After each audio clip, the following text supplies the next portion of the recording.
지금 반대로요. 왜 상대 후보는 안 돼야 하는지 그 이유도 여쭤보도록 하겠습니다. 먼저 대변인께 네. 어떤 이유에서 박원순 후보는 좀 문제가 있다 이렇게 보시는 건가요? 검증되지 않았죠. 검증되지 않은 후보, 검증되지 않은 인물, 검증되지 않은 정책입니다. 사실 우리 정봉주 우리 본부장께서 시민사회 양심적이다. 저도 동의합니다. 저 그동안 그런 생각을 많이 가지고 있었습니다. 그런데 이번에 박원순 후보를 보면서 꼭 그렇지만은 않구나라는 것을 제가 알게 됐습니다. 사실 박원순 후보 정말 시민사회단체에서 좋은 일 많이 하신 걸로 알고 있습니다. 또 정치인보다 더 정치적 영향력을 행사해온 것도 저 인정합니다. 그런데 박원순 후보께서 이번에 후보 등록을 하시면서 재산 등록을 할 때까지 대한민국에 있는 많은 사람들은 이분이 과연 어느 정도의 재산을 가지고 있는지 어디서 사는지도 잘 몰랐습니다. 네. 나경원 후보 같은 경우는 이미 공직생활을 하기 때문에 다 노출이 되는 겁니다. 재산 공개를 하는 겁니다. 그래서 저는 깜짝 놀랐습니다. 빚이 4억 원 가깝다. 그런데 강남에서 61평 아파트에 월세 250만 원 산다. 전 정말 놀랐습니다. 주위 사람들한테 물어봤습니다. 야, 빚이 4억인 분이 강남에서 61평 아파트에 월세 250만 원 살 수 있냐? 모두 다 이해를 하지 못했습니다. 저도 이해가 잘 되지 않습니다. 지금 솔직히 어떻게 무슨 수입을 하시는지. 그래서 이제 뭐 여러 가지 설명을 하십니다만 그것도 사실 납득이 되지 않고요. 또 병역 문제. 정말 41년에 본인의 작은 아버지께서 아버지를 대신해서 강제 징집을 일제에서 당했다. 그렇기 때문에 할 수 없이 그 은혜를 갚기 위해서 본인이 작은 아버지 아래로 입적이 됐다. 그래서 독자이기 때문에 병역을 면제받았다. 그런데 지금 저희도 궁금합니다. 지금 일부의 그 지역에 가면은 작은 아버지는 이미 5년 전인 36년도에 사할린을 떠났고 또 37년에 낳은 딸이 있다. 그 딸이 43년에 작은 아버지 직접 와서 또 등록을 했다. 이런 이야기가 있습니다. 그래서 좀 설명을 해 줬으면 좋겠습니다. 왜? 이게 검증되지 않았다는 그 오해를 피하기 위해서라면 그럼 설명. 그 설명 간단합니다. 관련 호적 등본, 가족 관계부만 공개하면 되는 겁니다. 그런데 왜 그걸 공개를 못 하시는지 저는 굉장히 답답합니다. 그런 의혹이 사실 아니기를 저도 바랍니다. 박원순 후보의 그동안 명예를 생각한다면은. 그다음에 학적 부분도 그렇습니다. 사실 서울대 법대가 뭐 그리 중요한지 우리 박원순 후보께서는 본인이 쓴 많은 책에 본인의 양력을 소개하면서 서울대 법대 입학, 서울대 법대 재적, 서울대 법대 중퇴라고 썼습니다. 그런데 본인이 나중에 정정하기를 사실 사회계열에 입학했었다. 그 당시에는 서울대가 법대 사회대가 한 계열로 모집해서 2학년 때 법학과를 가든 사회학과를 가든 무슨 정치학과를 가든 결정이 되는 그런 시스템이었습니다. 그런데 1학년 때 3개월인가 4개월 다니셨기 때문에 법대는 법대 문 앞에도 안 들어가신 겁니다. 그런데 굳이 법대 입학, 법대 중퇴를 쓴 저는 이해가 가지 않습니다. 그래서 우리 후보님께서는 이렇게 말씀하시죠. 출판사에서 알아서 했다. 그런데 저도 책 써봤습니다만 책이 오면은 본인이 감수를 해야 됩니다. 네. 이력 잘못되면 고칩니다. 저 책 쓰다 보니까 생년을 잘못되면 고쳤습니다. 고치는 겁니다. 그런데 그걸 그대로 놔뒀습니다. 저는 이해가 되지 않습니다. 전 박원순 후보님께서 왜 그랬는지, 과연 서울대 법대가 그렇게 가고 싶어서 그렇게 속였으면 되는 것인지 저는 이해가 되지 않고요. 예. 또 이제 다음엔 단국대 사학과를 입학하시는데 79년부터 85년까지 단국대 사학과를 입학했습니다. 그런데 참 대단하신 분이십니다. 이분 아마 시민단체 하시면서 돈을 참 기업체로 받는데도 굉장한 수완을 발휘하셨는데 이 경력, 학력 관리도 대단하십니다. 79년에서 85년 사이에 단국대 사학과 입학 졸업, 단국대 사학과를 다녔는데 그 기간에 춘천지법 정선 등기소, 정선이면 서울서 얼마나 뭡니까? 정선 등기소 소장을 했습니다. 그 다음에 연수원을 2년을 다녔습니다. 검사 1년 했습니다. 변호사 개업을 했습니다. 저는 저 같으면 우리 평범한 사람 못할 것입니다. 대학교를 6년 다니면서 공무원을 등기소장하지, 검사하지, 연수원 2년 했지? 전 이해가 되지 않습니다. 그랬더니 무슨 그 당시에는 뭐 단국대학교에 그런 과정이 있었다. 굉장한 특혜지요. 정말 있었다면은 그럼 단국대학교가 학사과를 잘못했든지 엄청난 특혜를 줬든지 문제였습니다. 명확히 좀 밝혀주시길 바라는 거고요. 예. 제가 자꾸 이야기를 하다 보니까 몇 가지 좀 정리해 주시면 그래서 예. 이렇듯이 검증이 안 됐기 때문에 예. 저희들은 서울시장 정도라면은 대통령 선거 중보훈관 선거입니다. 그래서 예. 좀 검증된 후보. 또 정책도 마찬가지입니다. 사실 검증되지 않은 정책들이 많습니다. 나중에 말씀드리겠습니다만. 예. 그래서 검증된 후보가 아니라는 점에서 박원순 후보, 시민단체 후보로서는 시민단체는 참 좋은 일 많이 하셨습니다. 인정합니다. 그러나 서울시장 후보로는 아니다라고 예. 말씀드리고 싶습니다. 자, 본부장님께 지금 제기된 문제에 대한 답변을 듣고 예. 마찬가지로 이제 나 후보에 대해서 문제를 제기해 주시기 바랍니다. 한나라당은 유능한 의원님들이 참 많고요. 그리고 학력도 좋고 석박사 대학 교수 출신들도 많은데 서울시장 선거를 앞두고 그 좋은 머리들을 갖고 이런 거밖에 못하나 하는 이런 안타까움이 있습니다. 뭐냐면 그 사회자분께서 왜 이래서 안 되는가라고 하면서 이제 문제를 제기하라고 했지만 이럴 때는 사실은 정책을 제기해야 되는 거죠.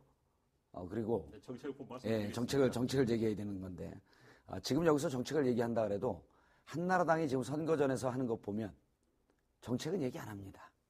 그래서 과연 이 한나라당이 지금 정권을 그 대한민국을 책임지고 있는 여당으로서의 자기 역할을 충분히 하고 있느냐 이런 점에 대해서 저는 대단히 좀 같은 동업자 정신으로서 좀 안타까운 마음이 하나 있고요. 예, 일단 제기된 문제에 대한 답변 좀 부탁드리겠습니다. 저는 어제 그 모 방송에서 홍준표 대표가 이번 선거를 있게 하게 된 점에 대해서 사과의 말씀을 하셨습니다. 무슨 말씀이냐면요. 한나라당은 이번 선거에 대해서 정말 통렬히 비판을 해야 됩니다.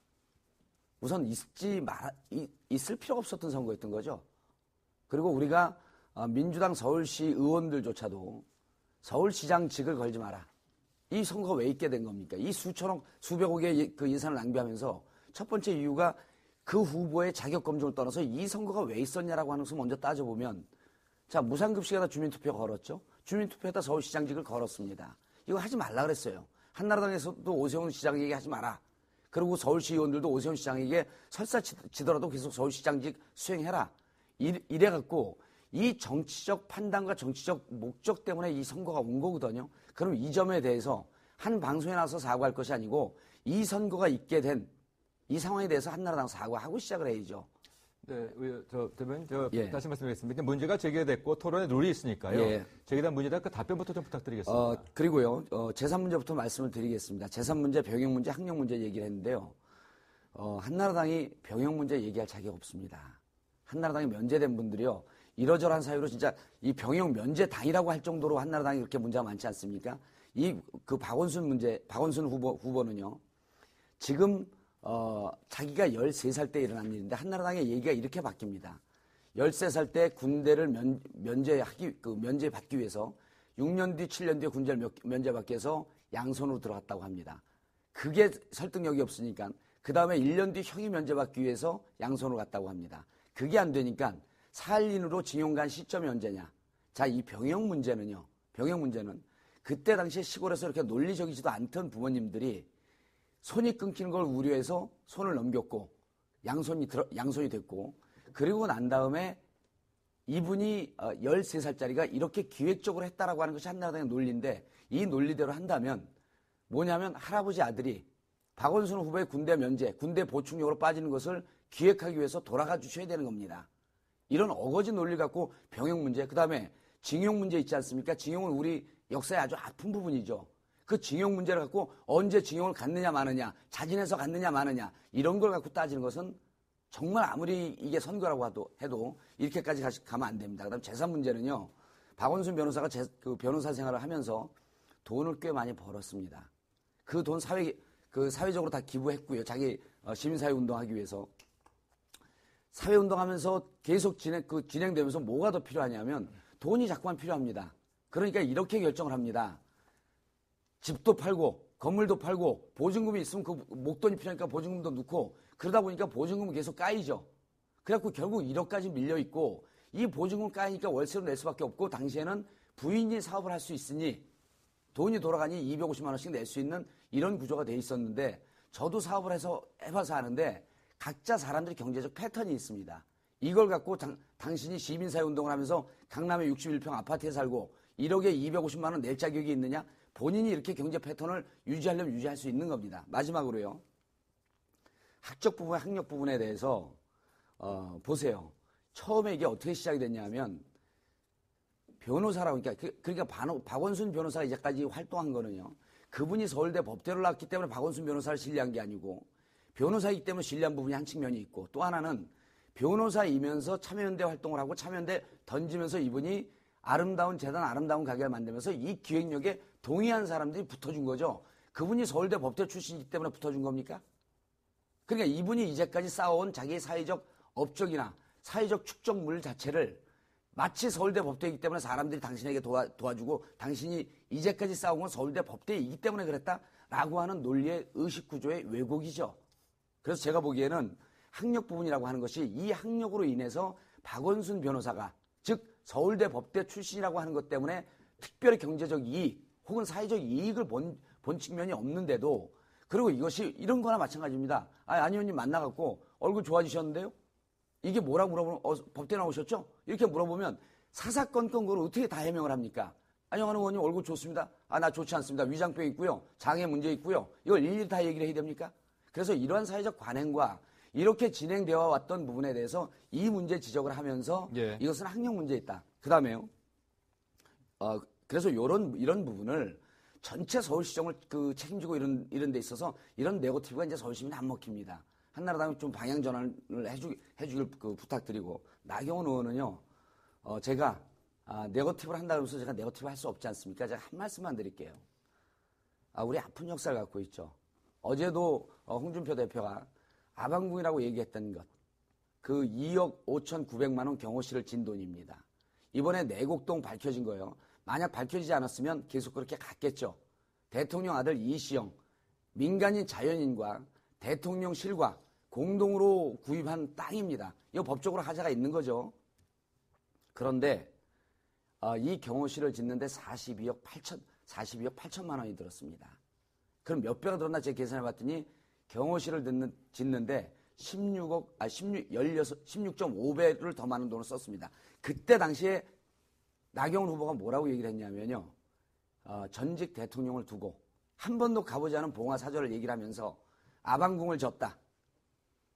봉화 마을이라고 하는 성을 만들었고 성주로 살려고 하느냐. 그래서 이번에 이거 관훈 토론에서 물어봤습니다. 기자들이. 지금 그렇게 발언한 거에 대해서 내곡동 사저 땅도 나왔는데 내곡동 사저 땅 매입한 입장을 물으면서 그때 당시 발언한 거에 대해서 어떻게 생각을 합니까? 이렇게 얘기를 물어봤더니요. 자기가 그때 당시에 노무현 대통령에 대해서 발언한 논평한 기억이 나지 않는답니다. 자, 4년 전 일인데요. 가장 아픈 논평을 했던 때죠. 이 기억이 나지 않으면 이 정도 기억력 갖고 서울시장 자격 없습니다. 만약에 알면서 거짓말을 했다고 한다면 이런 가벼운 거짓말을 하는 사람에게 과연 서울시장직을 맡길 수 있을까? 네. 그리고 검증됐다고 하지만 아직도 피선출직이고 국민들에게 뽑혔을 뿐이지 이분이 무슨 청문회 절차를 거친 것도 아닙니다. 재산 문제, 장애인 활동 문제 이런 등등에 대해서 검증 안 거친 거는 나경원 후보가 오히려 더 적극적으로 검증을 거치지 않았고요. 박원순 후보 같은 경우는 이미 이 재단이 그냥 개인적으로 주먹구구식으로 문방구처럼 한 재단이 아니고 이 재단이 국고 지원을 받기 위해서 재단 운영의 문제 이런 부분을 1년에 한 번씩 검증을 받습니다. 예. 그래서 충분히 이런 업적과 활동이 검증되어 있다라고 하는 말씀을 드리면서 마지막으로 정리를 드리면 우리 안영환 의원님은 제가 보기에 훌륭한 의원입니다. 점잖으시고 캠프에 가셔서 이런 네거티브 그만하자고 그렇게 좀 제안을 해주시기 바랍니다. 뭐 나이에 대한 문제 제기도 있었고요. 네, 또 이제 박원순 후보에 대한 말씀드리겠습니다. 답변도 있었는데요. 저희에 대해서 칭찬해 주시니까 먼저 감사를 드리겠습니다.